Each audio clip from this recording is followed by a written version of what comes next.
In a dusty Philadelphia alley, Elliot Vance was a relic, the last true craftsman in a world obsessed with speed. His hands, steeped in generations of forgotten art, faced their final, quiet battle. With an eviction notice looming, he prepared to bury not just his shop, but a sacred tradition. The weak November light struggled through the grimy panes of the workshop window, a pale, watery wash that did little to disturb the sanctified gloom. It illuminated the slow, silent waltz of dust motes in the air, each one a tiny ghost of paper and leather. To Elliot Vance, the scent of the room was a complex and comforting liturgy.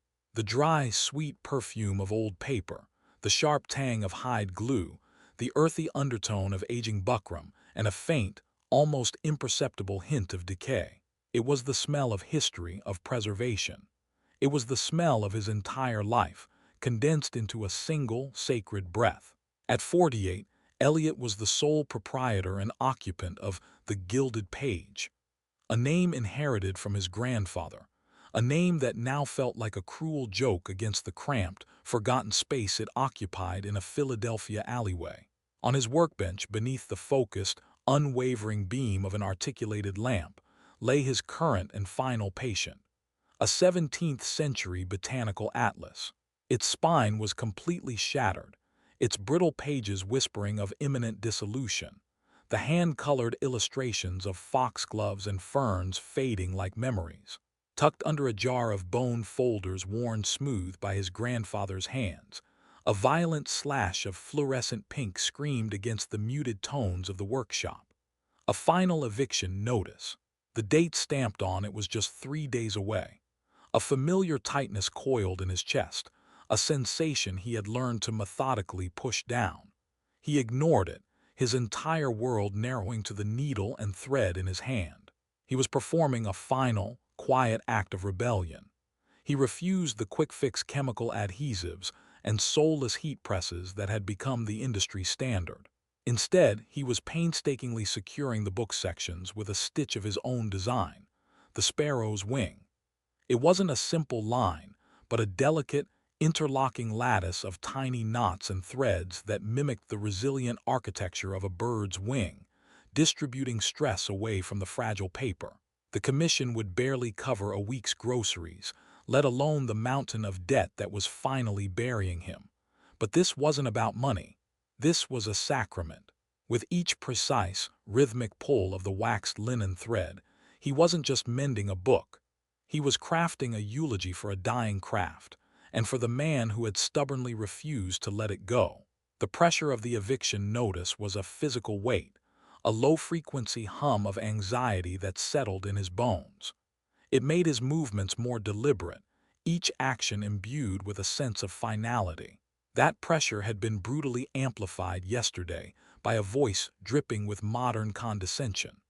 A man in a razor-creased suit, smelling of an aggressive cologne that warred with the workshop's gentle aroma, had brought in a first-edition Hemingway. He'd unwrapped it from a silk scarf as if presenting a holy relic, yet his demeanor was one of pure transaction. Elliot had examined it with an instinctive reverence, his fingertips, sensitive as a seismograph, tracing the frayed edges of the dust jacket and the telltale foxing spreading across the end papers. He noted a signature threatening to detach from the sewing. He explained the process with quiet passion, the careful disassembly, the meticulous washing and deacidification of the pages to halt their decay, the hand-sewn new binding using Irish linen thread that would respect the original structure, the precise, almost invisible restoration of the cover. To do it right, to make it last another century, he'd concluded softly, it will take about 3 weeks. He named a price that reflected not just the hours, but the decades of accumulated knowledge. The man had laughed, not a kind laugh, but a short, sharp bark of disbelief that echoed unnaturally in the small space. 3 weeks for that asterisk price. I can get it done in a day. The print shop on Market Street has a thermal binding machine. They'll glue it solid, a tenth of what you're asking. Are you running a workshop or a museum exhibit? The words had struck him with the force of a physical blow. A museum exhibit. Meant as an insult, It was agonizingly close to the truth he'd been avoiding. After the man left, taking his Hemingway and his casual, crushing disdain with him, a profound silence had descended upon the workshop. It was a vacuum where the man's abrasive confidence had been, a silence filled with the ghosts of past failures, of mounting bills, of the gnawing loneliness of his chosen path. For the first time, Elliot had looked at his grandfather's tools, the gleaming brass finishing tools, the well-oiled wooden presses, the rows of awls with handles darkened by decades of human touch, and saw not a legacy, but a collection of obsolete artifacts.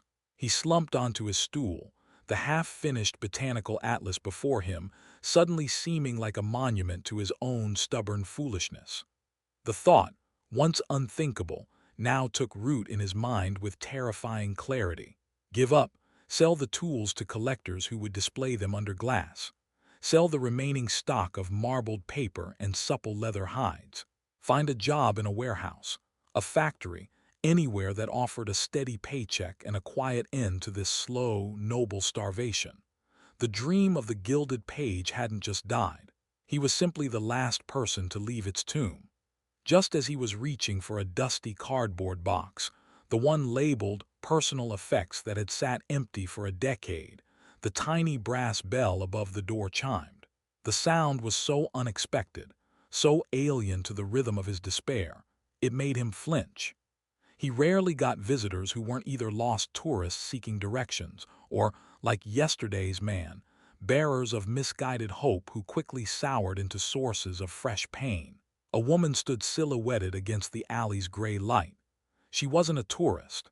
She carried a professional camera bag slung over one shoulder, and her expression was one of focused, intelligent observation, not confusion. She had a way of holding herself that spoke of quiet confidence. "Elliot Vance?" she asked, her voice clear and calm, cutting through the heavy silence. He nodded slowly, reluctantly getting to his feet, feeling the ache of defeat in his joints. "My name is Isla Sorensen," she said, stepping inside and letting the door close softly behind her. The bell gave a final, gentle tinkle. "I'm a documentary filmmaker. I was speaking with Mr. Abernathy at the antique shop down the street about my project. He insisted I come see you. He called you the last of the true bookbinders in the city." Elliot managed a wry, tired smile that didn't reach his eyes. "Abernathy is a romantic. He still thinks value is measured in decades, not dollars." Isla's gaze swept around the room, but unlike others, it didn't linger on the peeling paint, the water stain on the ceiling, or the stacks of decaying books waiting for a miracle that would never come. Her eyes, sharp and discerning, bypassed the evidence of poverty and settled on a large, framed diagram hanging on the wall, a complex, hand-drawn anatomical chart of a Coptic binding, showing the intricate chain-stitch patterns that held the sections together without a drop of glue. It was a drawing his grandfather had made in his youth, a testament to pure form and function. "That's beautiful," she said, her voice filled not with empty politeness, but with genuine, almost reverent admiration. She moved closer to it, her attention completely captured. "The precision is incredible. The geometry of it, it's a work of art in itself." Her focus was so radically different from anyone who had entered his shop in years. She wasn't looking at the surfaces. She was seeing the structure, the philosophy behind the craft. She hadn't asked about prices or timelines. She had noticed the soul of the place. It was a small thing, a single observation in a sea of indifference, but for Elliot, it felt like the first crack of light in a sealed room. That unexpected spark of genuine recognition from Isla did something profound to Elliot. It momentarily dislodged the heavy stone of resignation that had settled in his chest. Hesitantly, as if revealing a closely guarded secret, he gestured towards his workbench. I'm just finishing this one up. It's the last one." The final words slipped out, unbidden and laden with a sorrow he hadn't intended to share. Isla approached the bench, her movements careful, her respect for the delicate object innate. She leaned in, her eyes tracing the intricate pattern on the newly formed spine of the botanical atlas. The light from the lamp caught the subtle sheen of the waxed linen thread, highlighting the complexity of the weave. "What is that stitch?" she breathed, her voice barely a whisper, full of an almost technical awe. "I've never seen anything like it. It's not Coptic, it's not Japanese stab binding. It looks almost alive, organic. It's my own," Elliot heard himself say, the words feeling foreign after years of keeping his innovations locked away in this dusty room. "I call it the sparrow's wing. I spent years developing it. I was studying old anatomical drawings, and I was struck by the bone structure of a bird's wing, how it's designed for maximum strength with minimal weight. This stitch works the same way.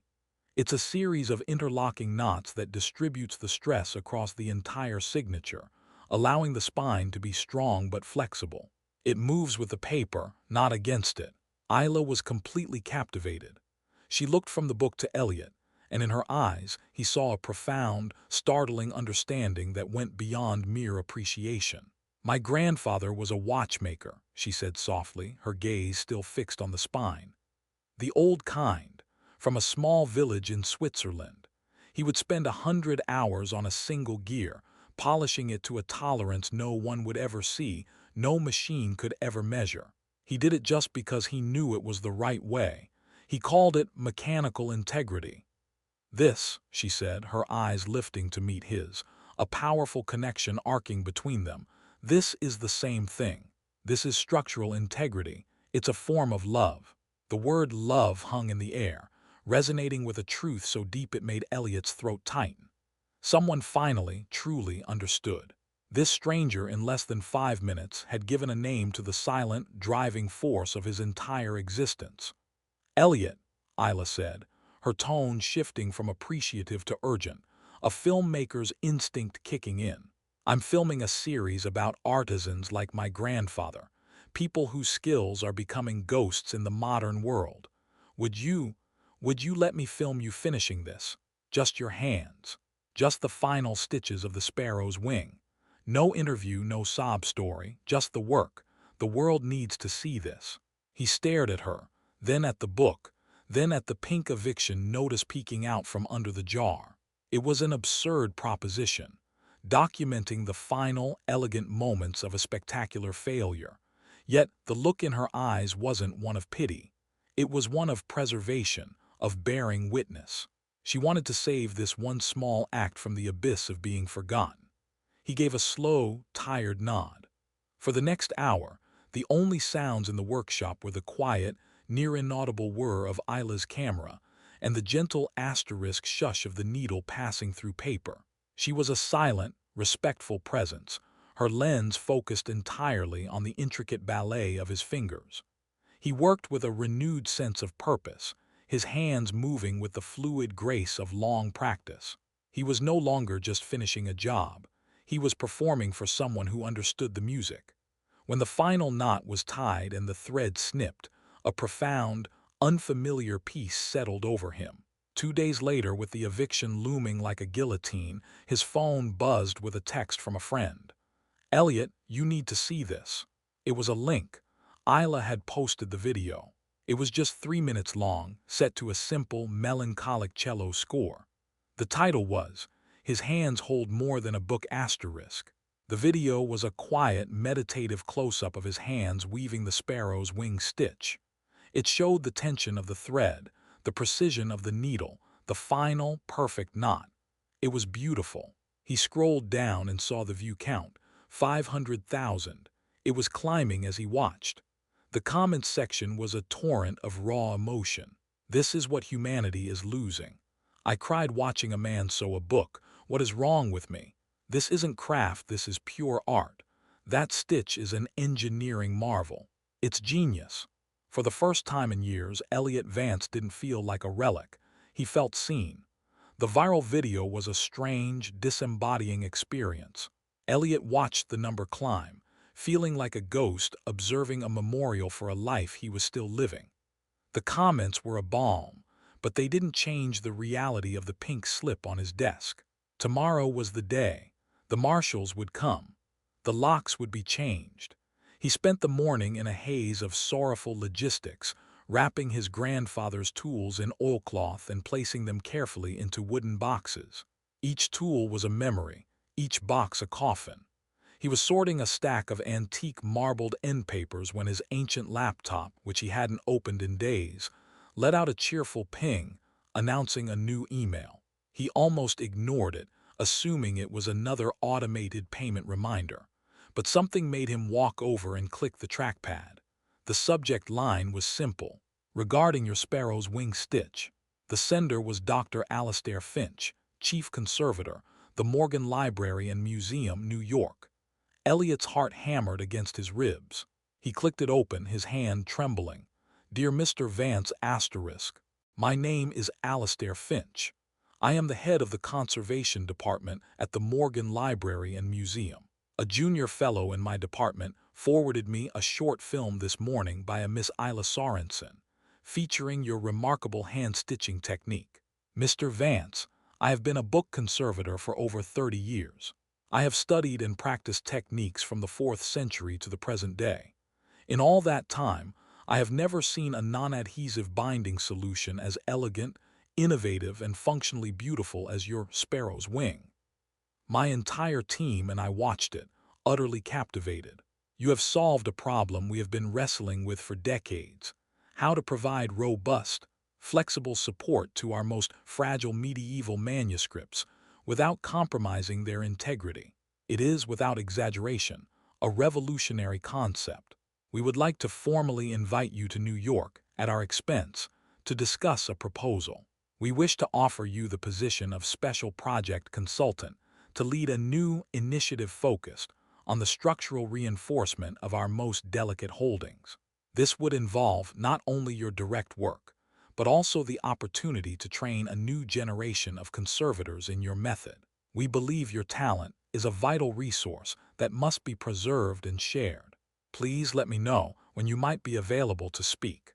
Sincerely asterisk. Dr. Alastair Finch.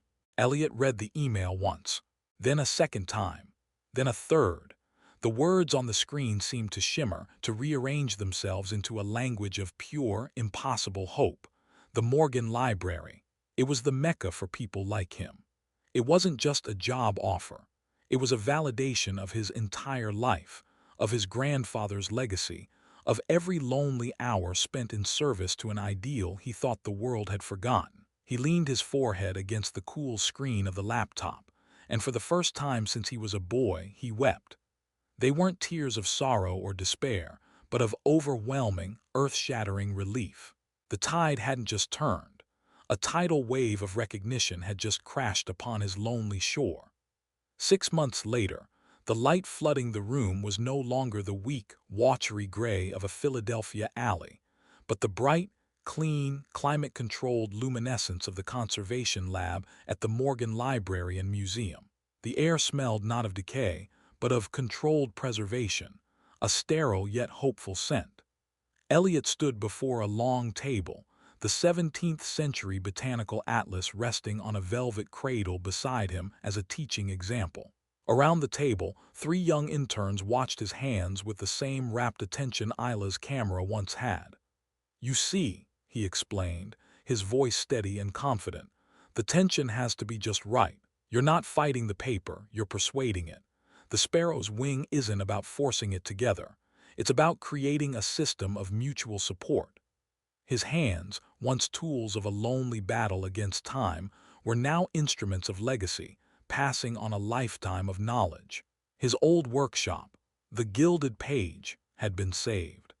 After hearing his story, the Morgan's Board of Trustees, in a gesture of profound respect for the craft itself, had paid off his debts and funded the building's restoration.